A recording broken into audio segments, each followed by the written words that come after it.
Bienvenue sur mon balcon.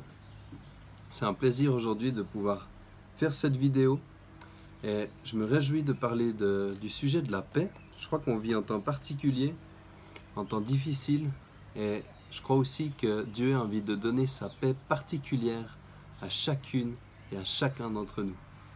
Alors sans plus tarder, je vous propose de lire dans l'évangile de Matthieu. C'est Jésus qui parle au chapitre 6, et le verset 34. Ne vous inquiétez donc pas du lendemain, car le lendemain prendra soin de lui-même. À chaque jour suffit sa peine. Et puis juste en dessus, au verset 27, qui de vous, par ses inquiétudes, peut ajouter un instant à la durée de sa vie? En fait, ce que ces deux versets nous montrent, c'est que l'inquiétude ne sert à rien, et que l'inquiétude amène uniquement quelque chose de mauvais dans nos vies. Maintenant, avec le verset suivant, dans l'épître de Paul aux Philippiens, chapitre 4, versets 6 à 7, on comprend que la paix et l'inquiétude sont opposées. Ne vous inquiétez de rien, mais en toute chose, faites connaître vos besoins à Dieu par des prières et des supplications dans une attitude de reconnaissance. Et la paix de Dieu, qui surpasse tout ce que l'on peut comprendre, gardera votre cœur et vos pensées en Jésus-Christ. Dieu désire nous donner une paix qui est incompréhensible, une paix qui dépasse tout entendement.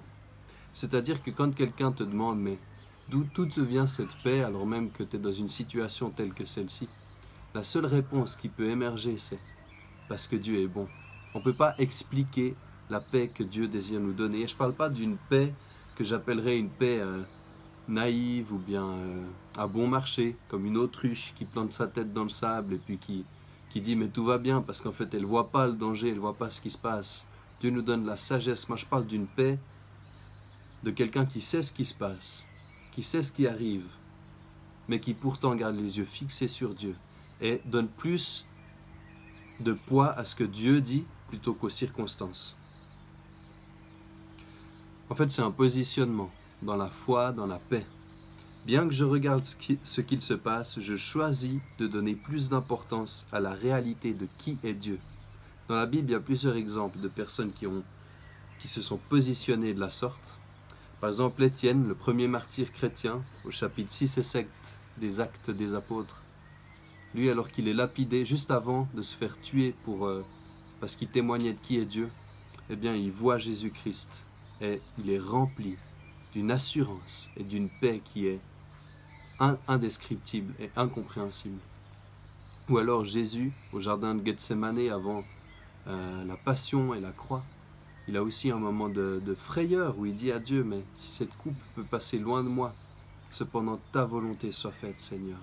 Et juste après, il est lui aussi rempli d'une paix divine, d'une paix particulière, d'une paix, comme Paul l'exprime ici, une paix qui dépasse tout ce que nous pouvons comprendre. Et je vous invite vous aussi à vous positionner dans une dimension de foi et de paix. Comment faire ça? Eh bien, je trouve que le psaume 95 au verset 3 et 5 est très parlant. Car l'Éternel est un grand Dieu, il est un grand roi au-dessus de tous les dieux.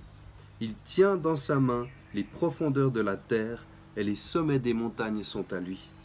La mer est à lui, c'est lui qui l'a faite, la terre aussi, ses mains l'ont formée. En fait, Dieu tient l'univers dans ses mains, il tient la terre dans ses mains, il tient nos vies, ta vie dans ses mains. Et je crois que la manière de recevoir cette paix qui vient de Dieu, malgré les circonstances, c'est de garder les yeux fixés sur lui. Alors je vous invite à prier, je vous invite à louer. D'ailleurs, il y a un chant en description en anglais, « Peace be still », la paix perdure. Et je vous encourage vraiment à prendre du temps dans la présence de Dieu. Comme l'a dit Calvin, je paraphrase, « La paix de Dieu ne dépend pas de l'aspect actuel des choses, elle n'est pas changée ou altérée par ce qui se passe dans le monde, mais elle est fondée sur la parole de Dieu qui est stable, ferme et définitive. » Alors fixons nos yeux sur lui et levons-nous dans la louange et la prière.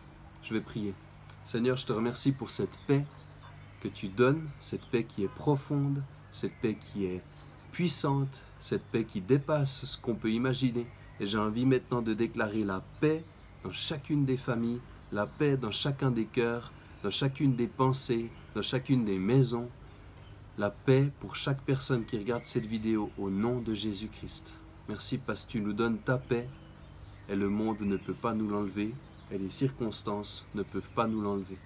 Au nom de Jésus-Christ, glorifie-toi Seigneur dans cette situation et dans nos vies. Amen. Je vous souhaite une excellente suite de journée. Je vous bénis au nom de Jésus-Christ et je me réjouis de vous revoir. À bientôt.